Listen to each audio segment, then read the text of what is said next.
বাইরে কখনো ঝমঝম করে কখনো বা টিপটিপ করে বৃষ্টি পড়েই চলেছে, আর এই বর্ষার মরশুমে বাঙালির মনটা কেমন ইলিশ ইলিশ করে, তাই না বলো?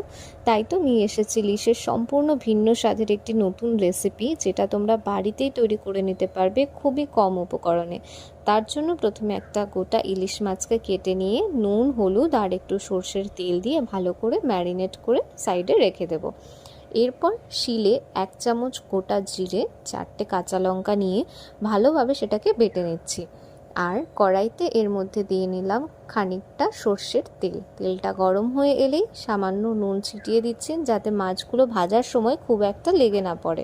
এবার ইলিশ মাছ তো এতটাই নরম হয়, ভাজতে গেলে ভেঙে যায় খুব সহজেই, তাই খুব একটা সময় ধরে কিন্তু ভাজা যাবে না। 10 সেকেন্ড মতো একটা দিক ভাজা হয়ে গেলেই আবার অপর দিকটা ঘুরিয়ে দিতে হবে। এভাবে মোটামুটি 20 থেকে 30 সেকেন্ড মতো ভাজা হয়ে গেলে এইরকম একটা লালচে ভাব চলে এলেই মাছটাকে তুলে নিতে হবে।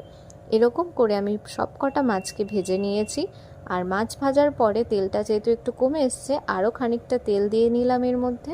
তারপর কিছুটা গোটা কালো জিরে আর একটা তেজপাতা দিয়ে কড়াইতে ভালোভাবে সে ফোড়নটাকে ভেজে নিচ্ছি। এরপর আমাদের দিয়ে নিতে হবে ফালি করে কেটে রাখা কুমড়ো। হ্যাঁ, ঠিকই দেখতে পাচ্ছ, আমি কিন্তু এখানে কোনো আলু ইউজ করছি না। আজকের ইলিশ মাছটা হবে সম্পূর্ণ কুমড়ো দিয়ে। এই কুমড়ো দিয়ে একবার ইলিশ মাছের রেসিপিটা করে দেখো, খেতে কিন্তু খুব সুন্দর হয়। এবার কুমড়োগুলোকে ভালো করে ভেজে নিয়ে একটু সামান্য নুন দিয়ে আবার আরেকটু ভেজে নিতে হবে কিছুক্ষণ। আর তার মধ্যে দিয়ে নিতে হবে জিরে আর কাঁচা লঙ্কা বাটা। এই বাটাটা তেলের মধ্যে ভালো করে ভেজে নিতে হবে যতক্ষণ না কাঁচা গন্ধটা চলে যাচ্ছে। আর তার সাথে দিয়ে নিয়েছি 1/2 টিস্পুন মতো আদা বাটা। গুঁড়ো মশলার মধ্যে শুধু লাগবে হলুদ গুঁড়ো আর কাশ্মীরি লঙ্কার গুঁড়ো। ব্যাস, এই কটা সামান্য উপকরণ থাকলেই কিন্তু বাড়িতে তোমরা এই সুস্বাদু ইলিশের রেসিপিটা করে নিতে পারো। মশলাগুলো ভালোভাবে ফ্রাই হয়ে গেছে। এবার আমি দিয়ে নিচ্ছি পরিমাণ মতো জল। জলটা দিয়েও ভালোভাবে পুরো মশলাটাকে আর কুমড়োটাকে মিশিয়ে নিয়ে ফুটিয়ে নিতে হবে 5 থেকে 7 মিনিট। তাহলেই দেখবে কুমড়োটা এরকম নরম হয়ে আসবে। আর এই স্টেজেই আমাদের দিয়ে দিতে হবে ভেজে রাখা ইলিশ মাছগুলো কিন্তু খুব সাবধানে দিতে হবে যাতে ভেঙে না যায়।